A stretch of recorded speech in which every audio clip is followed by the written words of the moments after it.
2024-25కి తెలుగు సంవత్సరాది పేరు శ్రీ క్రోధినామ సంవత్సరం.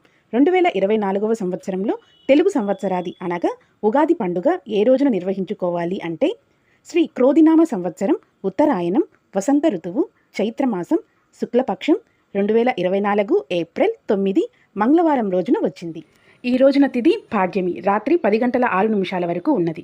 ఈ రోజున నక్షత్రం రేవతి ఉదయం 8 గంటల 57 నిమిషాల వరకు ఉన్నది. తదుపరి అశ్విని నక్షత్రం వస్తుంది. ఈ రోజున రాహుకాలం మధ్యాహ్నం 3 గంటల నుండి 4 గంటల 30 నిమిషాల వరకు ఉన్నది. ఈ రోజున యమగండం పగలు 9 గంటల నుండి 10 గంటల 30 నిమిషాల వరకు ఉన్నది. ఈ రోజున దుర్ముహూర్తం ఉదయం 8 గంటల 24 నిమిషాల నుండి 9 గంటల 12 నిమిషాల వరకు ఉన్నది. మరలా తిరిగి రాత్రి 10 గంటల 48 నిమిషాల నుండి రాత్రి 11 గంటల 36 నిమిషాల వరకు ఉన్నది. ఈ రోజున శుభ సమయం మధ్యాహ్నం 12 గంటల నుండి 1 గంట వరకు ఉన్నది. ఈ రోజున అమృత ఘడియలు ఉదయం 6 గంటల 50 నిమిషాల నుండి 8 గంటల 20 నిమిషాలు.